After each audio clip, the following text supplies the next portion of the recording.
Good evening. Welcome. My name is Pat Kowitzel. I'm the buyer and author program coordinator at Magic City Books. And I want to welcome you to our virtual author program tonight with Gus Stadler. We're going to get to that in just a moment, but I wanted to make sure I welcome any of you who may be joining us for the very first time. We've been doing author programs virtually at Magic City Books since April 20th, and that's wound up being about three just about every week, certainly 3 a week since June. We have programs scheduled basically through Thanksgiving, and then and they're all going to be virtual. And really, we're starting to look into January and February, and those are probably going to be virtual too, at least for a little while. And hopefully things start to turn a corner, and we're able to get back together in person soon. We certainly miss that aspect of everything, but we are open and encourage folks that are comfortable coming down safely to come visit us and our friends in the Tulsa Arts District, including the Woody Guthrie Center, and be able to kind of continue to bring that part of your life and fill that that void that may have been missing over the last few months. There's a lot of cultural institutions in Tulsa, or if you happen to be joining us from other parts of the country, there may be cultural institutions in your area that really need support to kind of make it through. And we hope that you will choose to do that and choose to support those local places. There's a lot that I'm sure just about everybody that's joining us tonight received at least one message today about it being Prime Day over at Amazon, and that's fine. But there's also it's also a good reminder to support the things that matter the most to you. And we hope that is the Woody Guthrie Center and Magic City Books and other arts organizations throughout our community and yours. We are thrilled to be presenting our event tonight.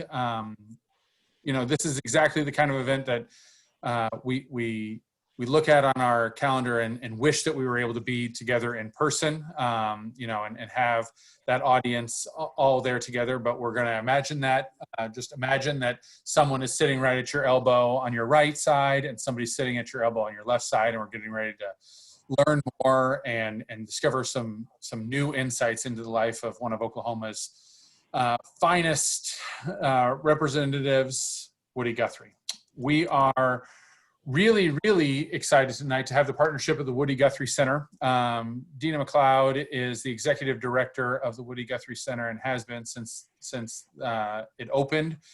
And we are just really enthusiastic about our partnership with them. We have done a number of events together through the years, both before Magic City Books was around and since Magic City Books has opened.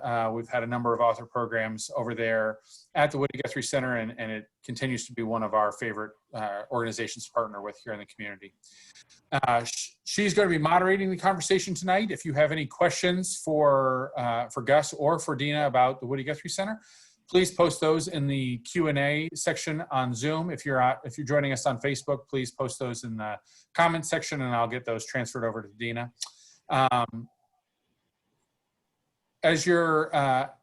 Tonight we are joined by Gus Stadler, the author of the new book, Woody Guthrie, An Intimate Life. And this is part biography, part cultural history of the left. It offers a stunning revelation about America's quintessential folk legend who serves as a guiding light for leftist movements today.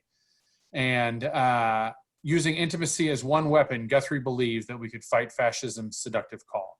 And so I'd like you all to give a warm Tulsa virtual welcome to Gus Stadler.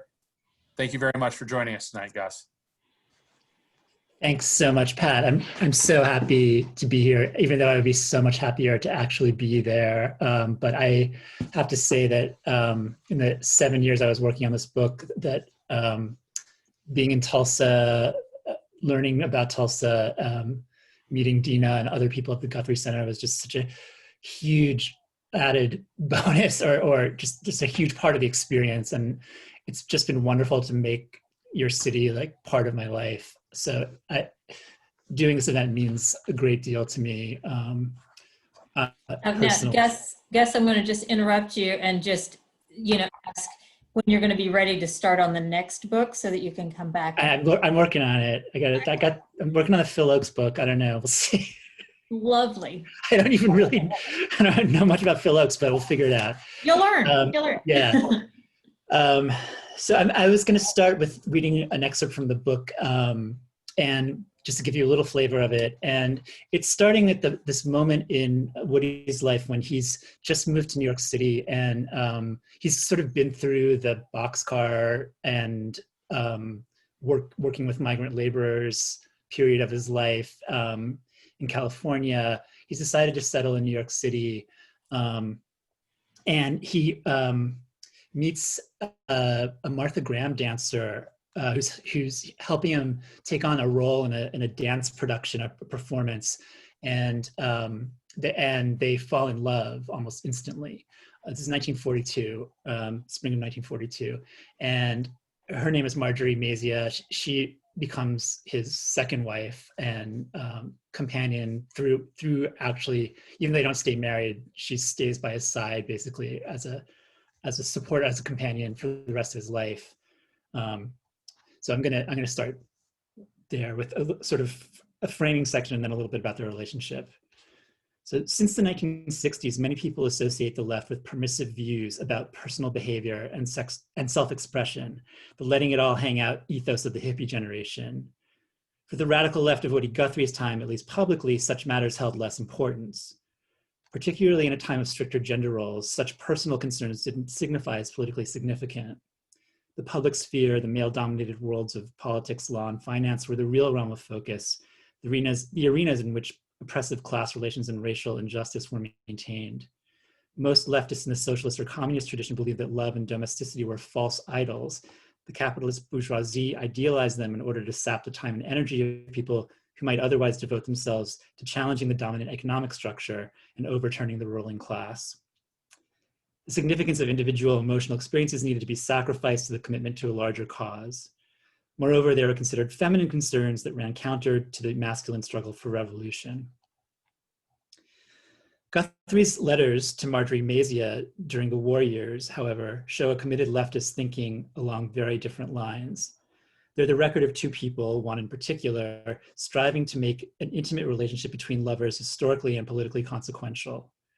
To an extent, these efforts reflected the Popular Front era, when a shift in focus from revolution to anti-fascism brought FDR supporting liberal Democrats into the fold with socialists and communists, making the left as a whole more middle class and female, and the more radical left less bound by ideological orthodoxy. But the first years of his correspondence with Marjorie make it clear Guthrie didn't consider this shift a watering down of the left's work. As the summer of 1942 turned into autumn, Woody Guthrie came to believe that his bond with Marjorie Mazia reflected not only their attraction to one another, but also the possibility of fusing one's personal and political commitments. Their closeness seemed a medium for discovering ways to make sense of the world, to change it, to make their lives consequential. The magnetic pull between them felt mighty. Surely it was meaningful not only to them, but to history writ large. Let's skip forward a little bit.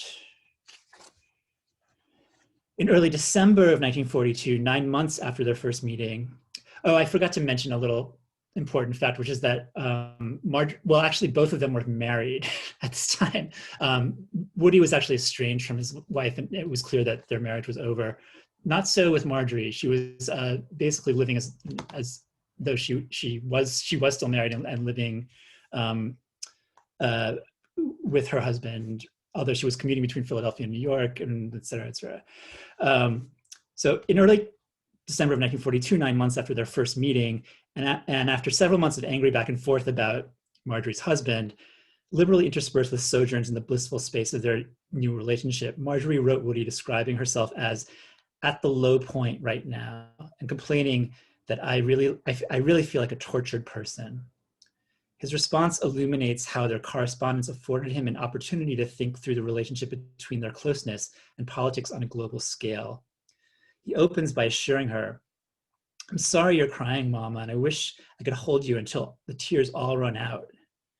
He describes the snowflakes falling outside the window of his Charles Street apartment, comparing them to parachutists sacrificing their lives, in this case to make the sidewalk cleaner, or to fill the rivers up, to hold up Allied warships. And to her falling tears, which he writes, "Will be like oil, mama, to grease our machinery to get us where we want to go."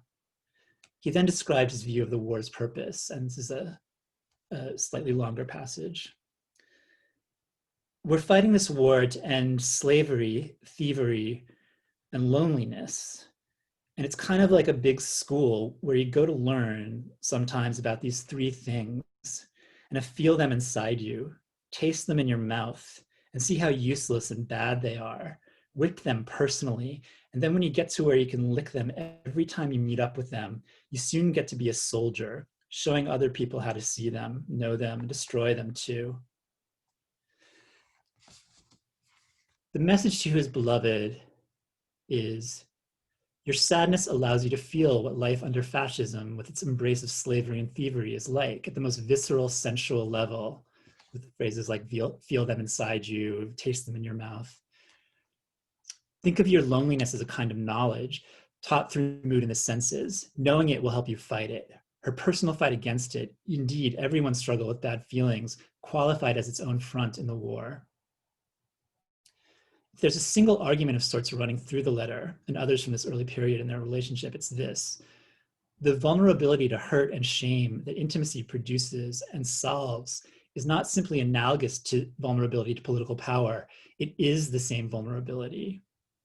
Thus, Guthrie, now addressing both his lover and a wider audience of anti-fascists, continues with an exhortation to, quote, "study crying and the cause of crying, misery and the cause of misery, hate and the cause of hate, fear and the cause of fear, crime and the cause of crime, nervousness and the cause of nervousness, and study to know greed and fascism because they are one and the same thing in all of its 100 million disguises.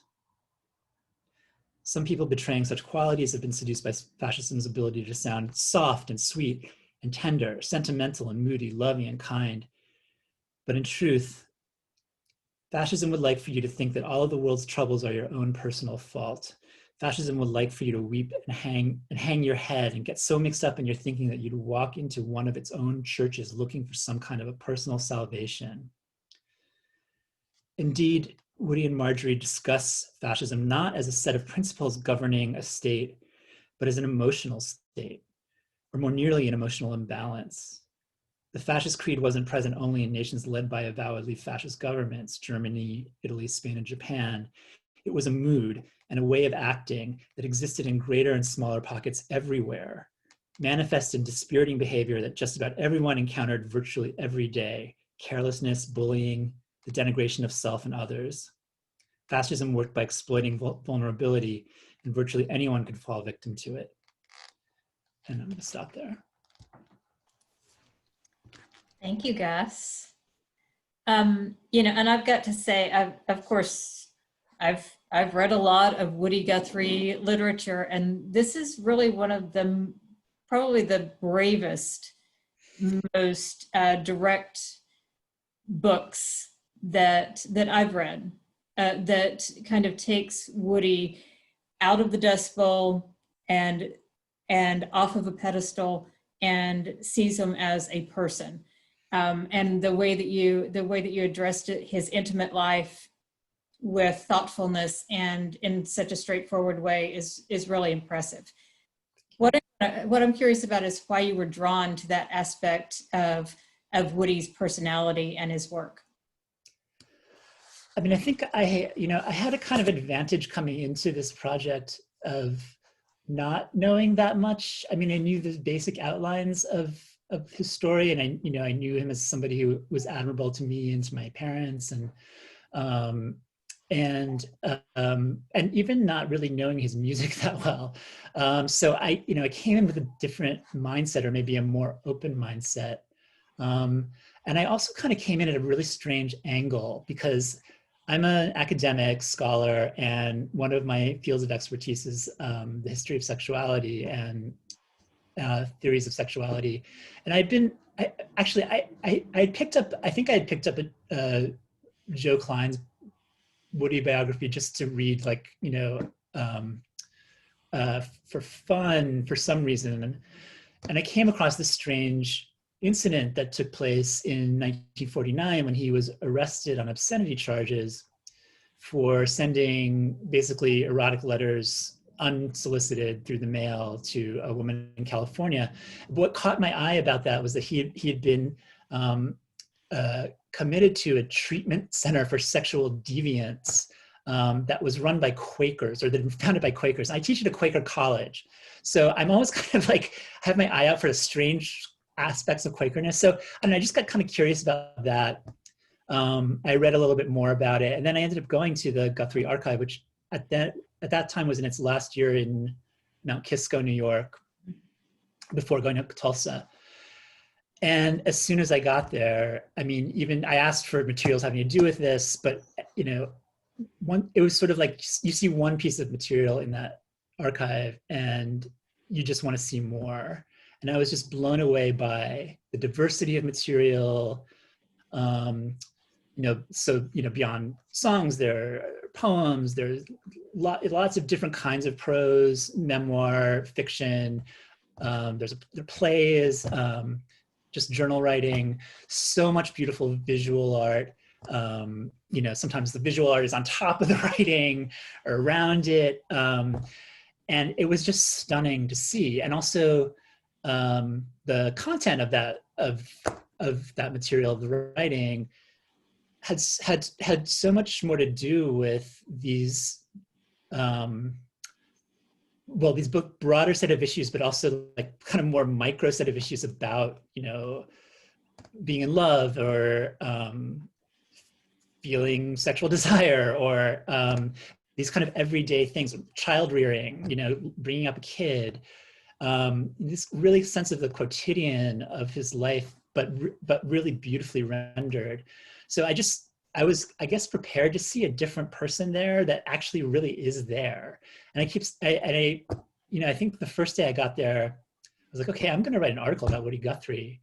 And the second day, I was there for 2 days. The second day, I was like, I'm writing a book about Woody Guthrie, you know. So it was really just, the archive is so rich. And, you know, actually, I think those of you who live in Tulsa, I mean, who I hope have all been to the Guthrie Center. I mean, the center does a really great job of displaying this full range of material, you know, from later, and basically what's later in his life, his too short life, when he's living in New York, and the kind of the classic Guthrie of the Hal Ashby movie or whatever is already past and gone.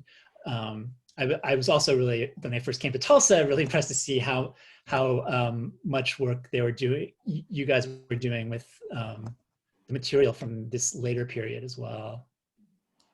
All right, so you went down the Woody Guthrie rabbit hole. Right. While you were descending into the rabbit hole of this incredible archive, and yeah, you can't skim through any of Woody's work.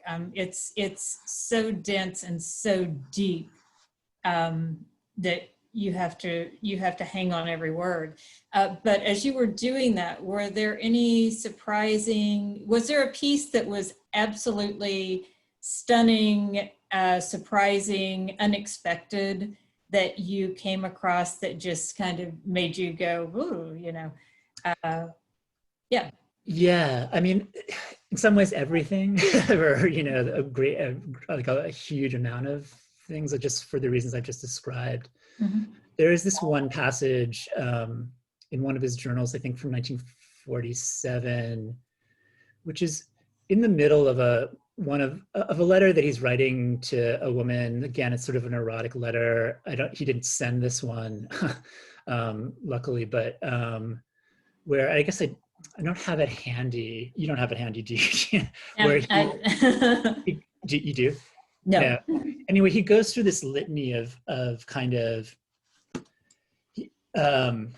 he says something like, call me the whole works, call me the sinner, the saint, the queer, the sex maniac. And it's just this kind of really, I mean, it's this litany of terms, some of which are, you know, valorizing terms, and some of which are very abject and very, you know, especially for the time, very self-condemning, and really kind of like tuning into their terms of shame, of shaming, you know. I do have your book. I thought you were asking me if I had the actual work. And I that's know, I thought maybe you would have that's it. on page 129. Are you serious? You got that? Yes. Oh, thank you so much. Yeah. For being prepared. Yeah. Yeah, so it goes, yeah, so it goes like this. Your own people will sing loud yells about Woody Guthrie being two sex maniacs, but if I took the other road, these same several yellers would scream that I'm a queer. I fully aim at this time, dear layman and laywoman, to walk up and to run bareback down both of these trails and to get my soul known again as the two, both, the sexual maniac, the saint, the sinner, the drinker, the thinker, the queer, the works, the whole works. It's not till you've called me all of these names that I feel satisfied. And yeah, I mean, that was stunning to read. The piece that I took, and the reason I had written this page down was because of what you wrote to follow that. He says, but here, instead of assuring audiences that, for instance, he hates a song that shames them for being or looking like who they are, he insists that he wants to be called the bad names as well as the good ones. He welcomes the stigmatization by forces he considers twisted and suspect. That's just, that's just incredible, that insight into welcoming those names from people that he considers suspect and organizations that he might not trust anyway. It was just a stunning piece of writing. I think it struck me especially in relation to, you know, the way that terms like queer have been reclaimed, and because it seems like kind of an early version of that in a strange way, even though he wasn't gay, but you know, the sort of embrace of being excluded, or of being different, you know, not wanting to just argue that you're the same as everybody else, but actually like maintain this sense of difference that originates in your having been shamed. And I think there's the work that he does, or the kind of explorations of shame, I think are a really big part of this other side of his work. They're actually part of the conventional side too, but it extends, I think, outward into different areas, and some of the stuff that I'm looking at that's more personal.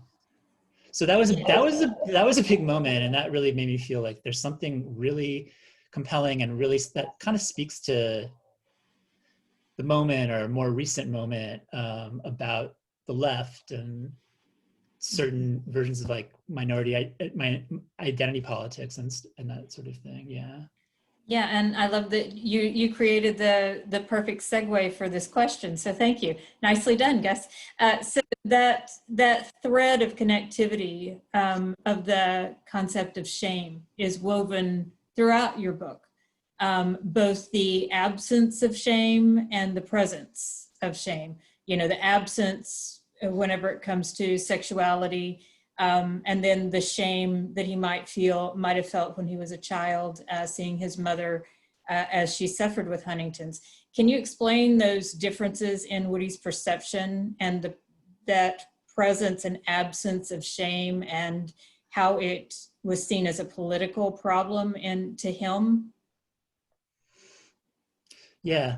Well, yeah, I think it's important to, I mean, this is, I think, where it's really important to start to think about his illness and the significance of his illness in his life more broadly. And so he had, as many of you know, Huntington's disease, which is a very debilitating neurological condition that comes on very gradually. It has both physical and cognitive dimensions. It causes one to, I mean, first it manifests as tremors, and then it becomes a bit more violent than, say, Parkinson's. I mean, really, like a real inability to control one's limbs. It also, initially, the cognitive effects are sort of like moodiness and eruptions of anger, and then it turns more and more into dementia, usually. So it's a genetically transmitted condition, although he didn't know well, he seems to have not known that, although I've seen some things that suggest he might have known that and kind of dissimulated about it. But anyway, he didn't fully know that it was genetic. He'd watched his mother struggle as a young child. He's watched his mother struggle with this strange condition that nobody was able to name, and which had these symptoms where she would have these jerky movements.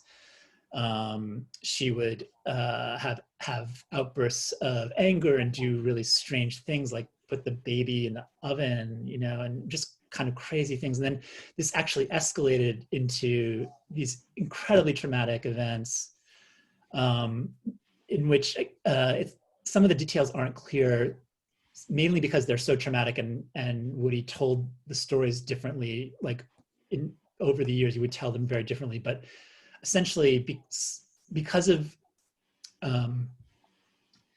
conditions, I think, related to his mother's Huntington's, a fight between his mother and his sister, beloved sister, ended up with the sister catching on fire and dying of her burns. A similar thing happened a couple of years later with his mother and her father, getting very severely burned, almost dying. And at that point, she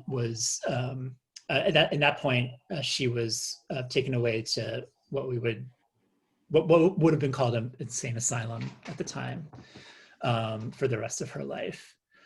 So when she was still home, she had a very close relationship to Woody, and they would do things like go to the movie theater, Kemah, a small Oklahoma town, sit in the dark all day, because that way they couldn't be seen by the town, which, gossiped about her, just said horrible things about her behind her back, questioned her ability to parent, which was, in some ways on target, but she had become this kind of freak in the town. So they would spend days in the movies where they couldn't be seen, and they had a very close relationship. But you can imagine how strongly this would mark a very young child. So I think this shame is at this really formative position for him personally, really from the get-go, and it really has to do with this disease. I think that, as I said earlier, I think the shame thing is already part of the shame kind of attunement is already part of the conventional Guthrie. It's something that helps him identify with other people and identify with people whose lives are being lived under stress and, are being mistreated. And so even like whatever to me, it's something about that experience you can see, leading him to go work with migrant workers and leading him to go, hang around with members of the Communist Party who are, working to upend or end poverty and the kinds of suffering that he's seen. And I think, when he meets Marjorie Mazia, the dancer, it sort of brings out another aspect of this that's tied specifically to the body. He actually was writing his autobiography at the same time that he met Marjorie. And it's hard not to imagine that seeing these very powerful, very agile female dancers who are also covered with like bandages and like bruises, they're not just like art pieces, they are soldiers, as he would say, but seeing their kind of like persistence and stamina and the resilience of their bodies, it's hard not to imagine that fulfilled some kind of, reparative function for him, just in, thinking about having this one figure of his mother as sort of the major female figure in his life, and then having these dancers kind of, and then especially Marjorie, come in and sort of, almost like cure that, like what he's seen with his mother. And I think that has him sort of start thinking about the body more, and ways that the body, you know, can play a role politically, can become a political issue through things like sexuality, and through eventually he becomes like very militant on racial issues. And I think he sees that's happening as he's really getting sick. And I think he sees a kind of kinship between the sort of othering of the ill and disabled and the othering of non-white peoples. But as far as the sexuality thing goes, I think he felt, you know, I think you were saying, Deana, that, you know, that was a place of not feeling shame. And I think that's true to an extent. I think, though, he also felt like resentful towards like the shame that was sort of right out there, like always about to tell him like he shouldn't be doing this, he shouldn't be writing these letters, or, you know, he shouldn't be writing this erotic verse, or he shouldn't be, I mean, there's maybe a little bit less so earlier, but then he does get to have this kind of embattled tone in some of his writing, where he feels like it's as if though he's making a connection between like between sexual freedom and the kinds of freedom he's been talking about earlier in his career that revolve around economics and, you know, economic injustice and impoverishment. So I don't know, you just start to see all of these different areas of politics kind of, I mean, starting to weave together in his writing. He didn't have the word intersectional available, and I'm not sure that's exactly what it is, but there's some resemblance in what you see, I think, to what people are talking about these days when they're theorizing things like intersectionality. So that's a very, very, very long answer to that, but that's amazing. You know, I also found it really interesting to read about the way Woody was connected unions and politics to sexuality. I mean, you can see that in his lyrics to Union Love Juice, where he's intertwining sex and the fight against racism and oppression. So when we talk about Woody and specifically racism and the fact that he had to kind of come to terms with his background and the way the environment in which he was raised was always also an issue. Can you explain a little bit about where he came from and his ability to come to terms with that later in life? Yeah, definitely. That was one of the most compelling parts of the research, and it involved learning a lot about Oklahoma as a state, and you know, the long sort of history of racial struggle involving Native people as well as African Americans and white Americans, and you know, Woody was born in 1912. Am I right? Yeah. So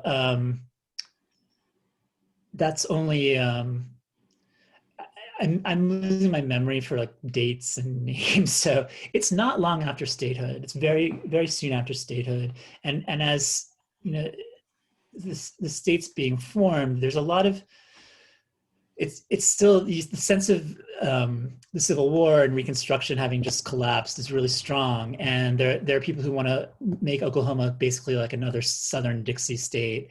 There are numerous African Americans who want it to be this kind of like African American homeland. There's a large immigration of African Americans from other parts of the South there, and it becomes this really this kind of tinderbox of racial conflict and racial violence.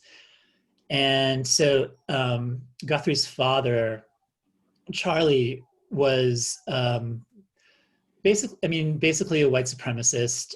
I mean, it was a white supremacist environment, but he was vocally so. He wrote columns for the local papers about, you know, Negro equality will bring socialist free love, or things that sound awesome, but you know, but obviously that's not what he meant. And no, I mean, it was a horrible environment. And then at one point, the year before Woody was born, there was a horrible lynching in right outside his hometown, of a woman, a mother and child, and her son. It's a fairly famous image if you've seen lynching images, because it's one of the only images I think that has a woman in it. Their names are Laura and L.D. Nelson.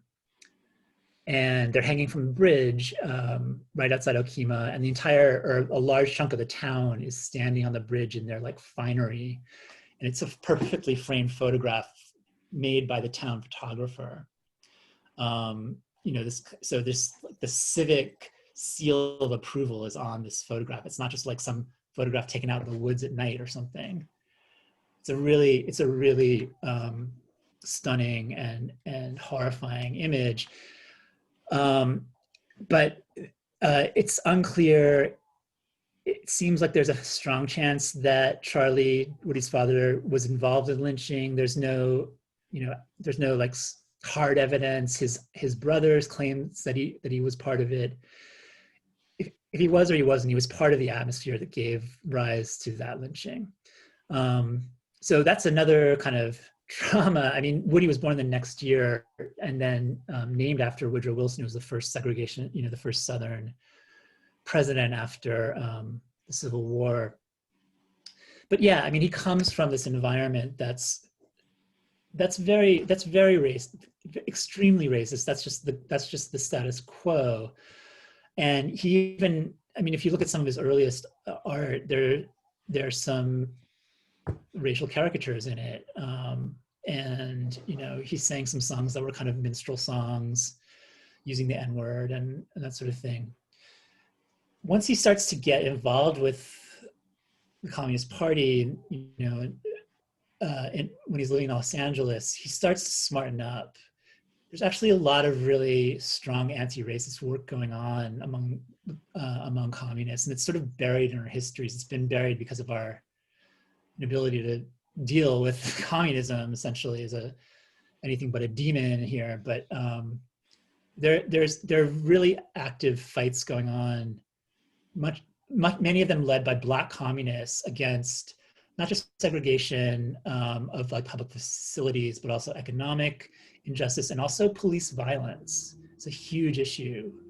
So he begins to learn more about really what, the challenges are for being Black in the United States. He also becomes friends with Black musicians. Huddy Leadbelly becomes a very close friend, he and his wife. He actually lives with them in New York eventually for a while.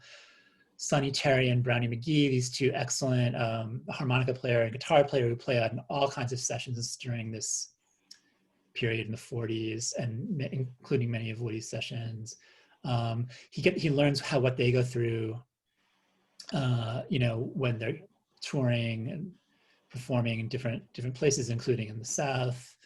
And so you see this kind of gradual awakening happening. And then, there's one point, and we were talking about this yesterday, where he actually writes this letter to Marjorie. He's like visiting his relatives, most of whom lived in Texas at this point. And he writes her this letter. It's basically like, I can't deal with these people anymore. Like, I can't deal with them because of how they talk about Black people.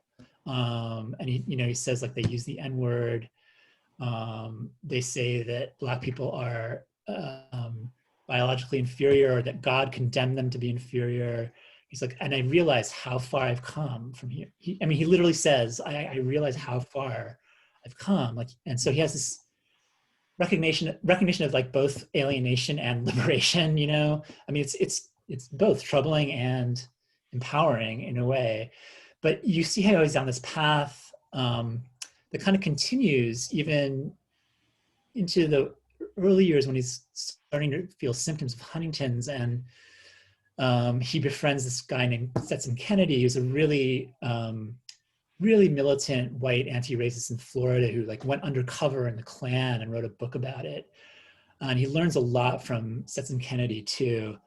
And and through Stetson Kennedy gets kind of tied in with a group of people who include people like Paul Robeson, although I haven't been able to discover that he ever actually met Paul Robeson, but a group of Black communists called the Civil Rights Commission, who soon after a terrible incident with the Paul Robeson concert in Peekskill, where the crowd attacks a racist crowd attacks the concert audience. It's a terrible thing. I recently wrote an article about it. If you look at my name in Al Jazeera, you can find some the horror details about that. But that, I think, was also a major thing for him, because he had been chased by a white mob. And so he's becoming actually more and more militant, and the people who are guiding his thinking are people like Paul Robeson. And these are people who write up a petition to the United Nations arguing that the treatment of African Americans in the U.S. constitutes genocide. And one of the main reasons for one of the main pieces of reasoning for that is just the the rampant police violence, the rampant police killing of Black people. And it's in the back of the petition, there are all these individual cases that they log. And Woody writes songs about a few of those cases, actually, based on a few of those cases. So the last chapter, or the second to last chapter of the book, actually is the chapter that's about his visual art, which he was doing throughout his life, and was really skilled. I mean, earlier in his life, it's more kind of a comic, really gorgeous, but kind of more comic book aesthetic. It becomes more and more abstract. And one of the things that I was trying to really go against was this tendency in other biographies to say, like, when he does this kind of abstract stuff, to say, oh well, it was the Huntingtons making him do this weird stuff. And I really disagree with that. I think it's really ableist, and it doesn't do justice to what's fascinating about some of this work. And some of this work are these paintings of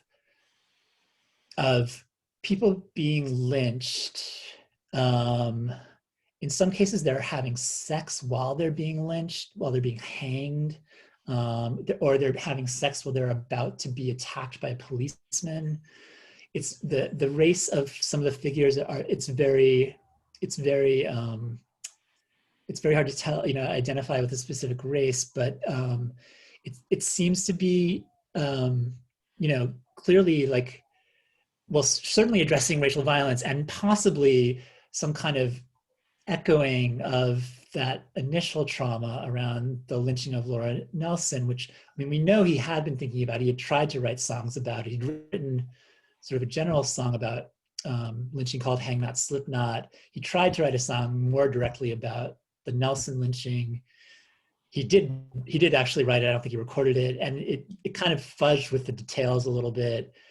And it made his father into, like, the jailer who gets broken, who like tries to hold the jail closed when the crowd comes in. And so that was an event that I think he was never fully able to really process. And my sense is that these paintings might have been his, like, sort of final attempt, but they look nothing like a Woody Guthrie that you would imagine, because there's just no message there. There's no clear message there.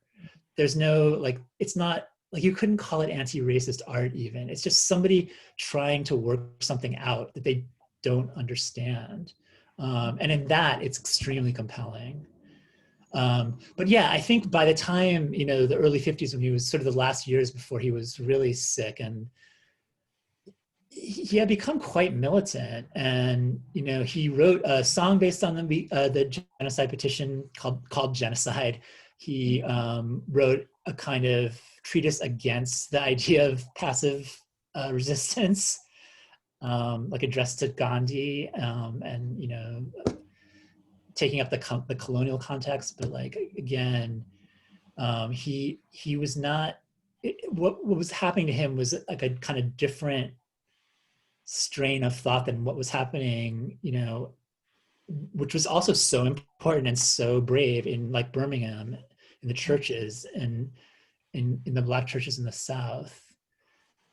So, I mean, that was a really also like a fascinating Yeah, discovery. Yeah. he's a little bit more grisly kind of guy than the, you know, flowers hippie kind of persona that some Yeah. people want to. I mean, he was writing "This Machine Kills Fascists" on his guitars. I mean, he meant that. Right? He meant I mean, it. that wasn't I mean, if that wasn't you like a symbol, a no, metaphor. you see the lyrics of "My 30,000" in response to the Peekskill riots. He was being very direct about his experiences, and you know, the fact that that the policeman with a bloody stick needed to be careful because I got my 30,000 behind me. I mean, it was very militant. It was not peace and love. And yeah, you know, he was confronting the violence with force. Yeah. I have a couple of questions, so I'm going to go to that. Russell is asking, since you spent so much time learning about a famous person, especially an American folk hero, has this research changed your life, other than the fact that you got to hang out with us in Tulsa for 7 years? Well, that was the main thing. um, well, that's such an interesting question. I mean, you know, when you write a book, you become immersed in the book, and when you write a book about one person, you become immersed in that one person. And so it wasn't lost on me that I was writing this book about intimacy and becoming extremely intimate with this man. And so, you know, I guess like it was kind of, I mean, I'm not going to say like, oh, he became a friend or something, you know, superficial like that, but he became a presence. He has become a presence in my life in a way that I had never imagined and have really never experienced with any other person that I've written about. And I was so immersed in these writings, and I still think about them every day. I think about something that he wrote and that I saw, and things that like I was saying last night, like maybe I shouldn't have seen some of this stuff, but you know, luckily the Guthries have been very open with this material, and it's been a great blessing for scholarship, for writers. And you know, I think it's wonderful of them to do that. That's changed it. I think. Well, I know a lot of my people for various reasons, which many people here probably share, have felt like they've moved left in recent years. And you know, and some of us are older, you know, like we're at a period where people haven't, like, don't conventionally move in that direction, or they stay put at best, you know. But definitely, like, reading this stuff during the Trump era, during the Bernie era too, it resonated in so many ways. It still does resonate in so many ways. And just, again, like, I think kind of trying to, I mean, I was constantly looking at what I was reading, especially the last couple of years, like for a guidebook for how to live during fascism, like, I mean, or live under the impending threat of fascism. Like, what do you do? How do you get by? How do you get through your days? I don't think I have the ability to write that book, Woody Guthrie's Guide to Getting By Through Fascism, although I think that would be a big seller. I don't think I have the wherewithal to do it. But anyway, that, you know, it really has had an impact on my everyday life. And I think the fact that you're able to, again, the family didn't hold back those private journals.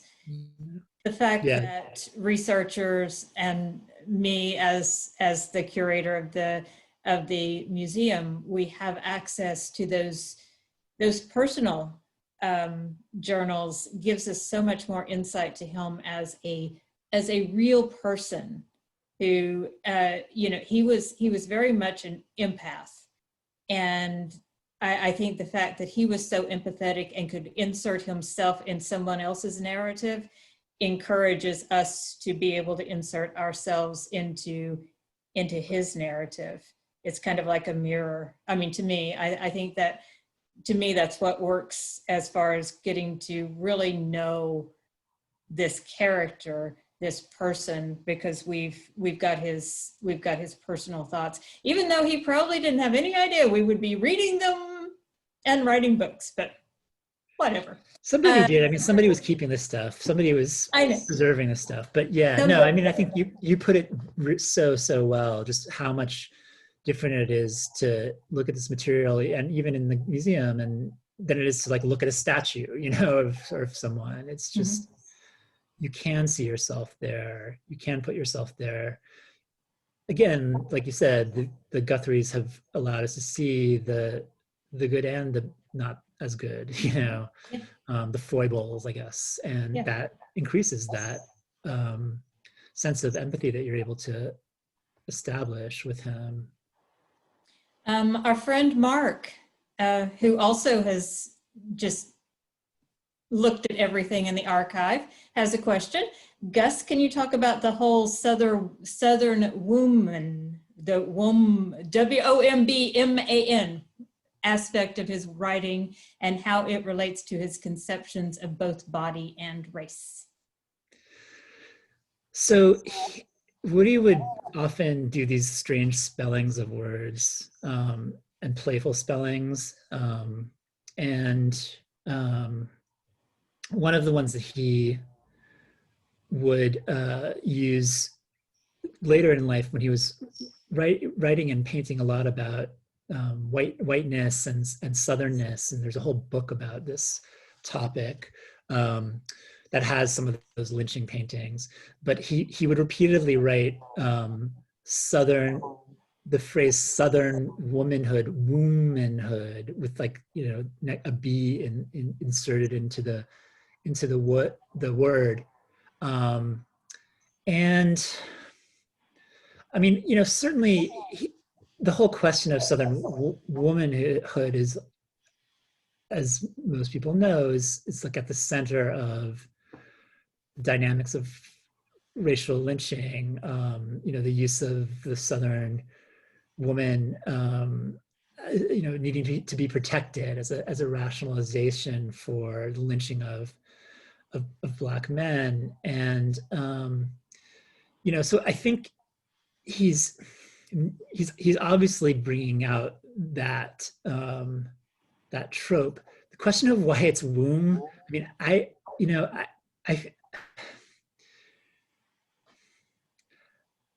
don't have a really settled answer for this. I mean, he did have this kind of, you know, he was very interested in children and very interested in childbearing, and he and to the extent that he, in a couple of places, expresses his opposition to abortion, which is also sort of shocking from, you know, a contemporary left perspective. And I have some ideas about that, but I'm not but I feel like somehow the use of the term womb is kind of bringing attention back to like matters of population and you know, like almost like kind of like, you know, species, kind of the species propagating itself. And in this case, I think he's kind of afraid of that, how that happening, you know, like sort of the Southern womanhood generating more Southern white people. This is how, in the, you know, at the place he's ended up, like later in his life. I mean, the idea that these wombs will be generative, and he's reminding us that that's what Southern womanhood is. I mean, that's, you know, in a kind of more biological sense, or that's what he considers it to be, as opposed to this like kind of sexualized Southern belle who needs her virginity protected.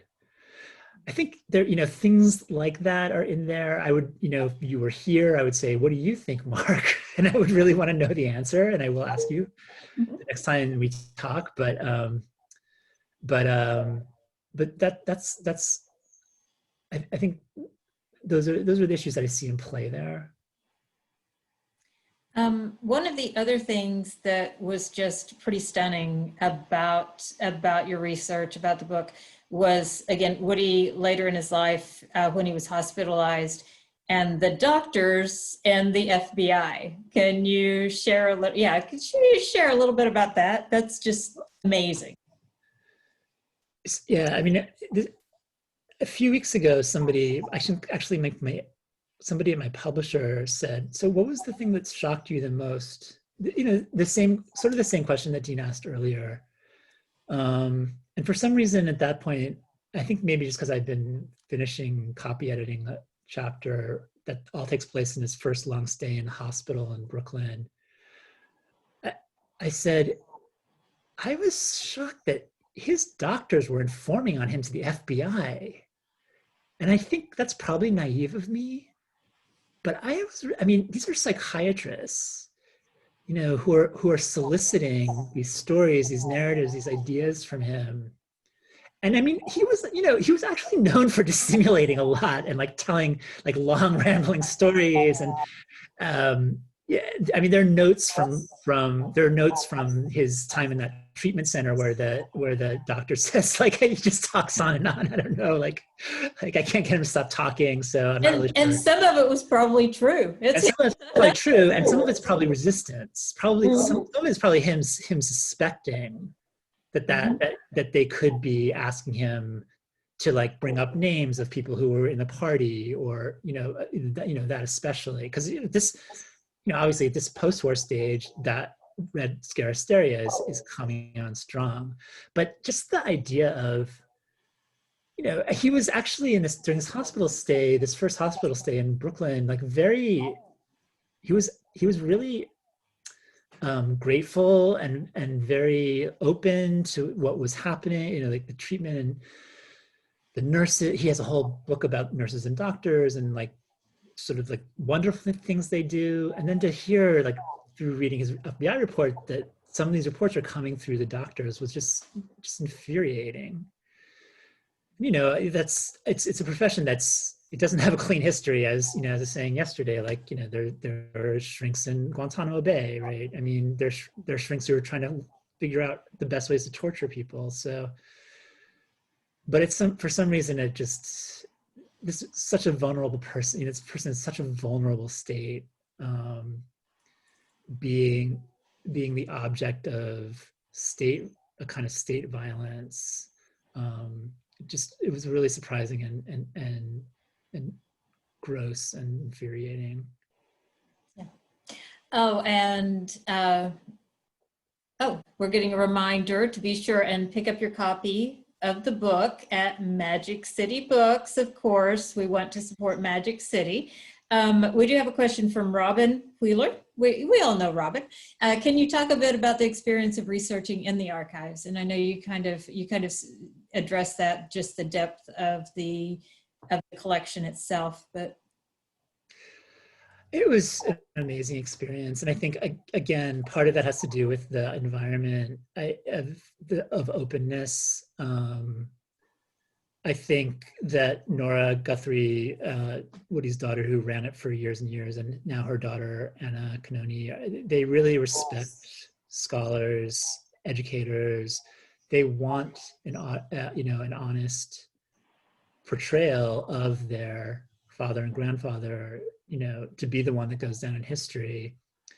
And that made it so much easier. And I have friends who have had horrible experiences with, I guess I shouldn't name names, but the Joyce Estate, the Warhol archive. I mean, there are archives that think that their job is to keep you from the material. that's their job. So anyway, it was really the opposite of that kind of experience. And, it's really well run. It's a very small operation. The people who work there at the center are taxed. They all do a million things at once. Another reason that I just came to respect them so much. But Kate Blaylock was extremely helpful to me as an archivist, and I think she does a really good job. It's a big archive, but it's not too big. I think that's another thing. Like, it's possible to read the entire thing in a few months, and maybe for a historian, a few months. For me, maybe like 6 months, but I just think with more about that. But yeah, so, you can kind of get an overview of it fairly readily. And yeah, I mean, it's just, again, it's so open, it's so raw, it's so unguarded, and I guess what makes it seem like that's not just purely salacious, like a kind of pursuit of salacious pleasure, is that was him. Like that, I mean, he was committed to not having boundaries, like for all the good and bad aspects of that. Like he wanted to cross boundaries. He wanted, by the end, he wanted to learn about homosexuals. He wanted, when he was meeting them in state hospitals, he wanted to,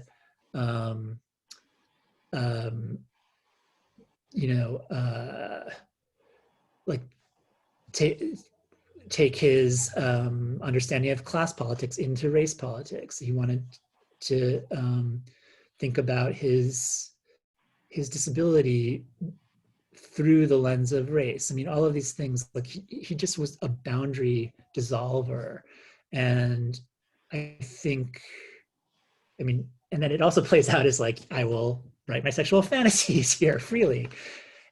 But that is part of his politics. I mean, I think that's like a big part of the book. I was trying to get across, like, that is still part of his politics, to not be bound by those really conventional constrictions about what's meaningful in life and what you're able to say that's meaningful in life. Oh yeah, the intertwining of the sexuality and politics and unions, and it was all the organization working for the good of the whole, rather than an individual. And so it makes sense. Comes down on these words like union and organization and choreography that just like span all these different realms of life. Like he just had this mind that would just batten onto those kinds of words that embody this whole spirit. Sorry, I interrupted you.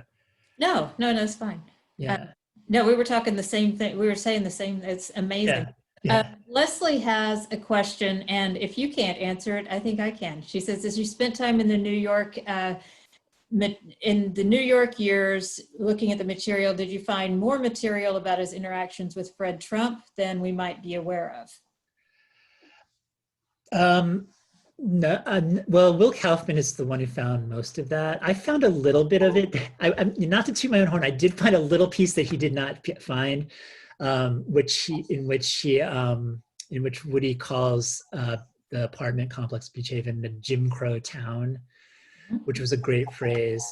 And I just told Will I found this, and it's fine. I mean, Will's done a great job of publicizing that really amazing and incredibly timely incident. I think it's all been seen. I mean, you never know when everything's all been seen, right? But certainly anything in the archive has been having to do with that has been seen. It's really, I'm just really impressed about that moment because of just his attunement to being like, there's only white people here, which is like, for a white person in 1950, even, I feel like even my liberal mother at a certain point, it would take her a while to have that realization of like, why everybody here is white, not just sort of assuming like, okay, we're all liberals here, but like, but he had this moment where he's just like looking at his window, he's like, it's just white people here. What's up with that? And he and then he went with it. He wrote these songs, and luckily we revived them, and unfortunately we had an occasion to revive them, but they have been nice to have. Yeah, it's an interesting connection. Who would have thought? Yeah. There is, in addition to what we have in our archive, TRO Essex has a set of song lyrics. We've got a facsimile of them on display. But the title is Trump Made a Tramp Out of Me. I'm just saying and at one point our friends at Magic City were talking about doing a book event with Stormy Daniels, and I offered to let them, maybe you just want to borrow the title. Yes. I mean, if you want to make some connections, there you go. Please, yes. Please do that. But yeah, well, thank you so much, Gus, for you. this is again, folks, if you don't have a copy of the book, please get down to Magic City and purchase one, and you can thank me later. I will tell you that Gus thanked me with a case of wine. That is an acceptable gratuity for recommendations. So just going to put that out there. And the Woody Guthrie Center is now open on weekends for time-ticketed admission. We're limiting the number of people in the space, of course, doing things as respectfully and safely as we can while still sharing Woody's message with you. Stop off at Magic City and get your book, and then come down and see the exhibits, and enjoy your weekend Tulsa Arts District. And I think Pat is supposed to pop back in. Are you popping back in, Pat? There you are. Popped back, yes. Thank you all for joining us. We'll be back Thursday night. We are talking to the journalists Peter Baker and Susan Glasser. They have a new book about James Baker, political power player for decades, closely tied to the Bush family. And so their new biography just came out recently. And so we'll be talking about that on Thursday if you'd like to be in the past a little bit. And then lots more coming, magiccitybooks.com, WoodyGuthrieCenter.org, right? Yeah, Deana? Correct. Yep. So thanks all very much for joining us, and we'll see you again soon. Gus, thank you so much. Thank you all. It's been a huge pleasure. Thank you, Deana. Thank you, Pat. And thank you, everybody who came. Great. Have a good night. Bye, guys. Bye-bye.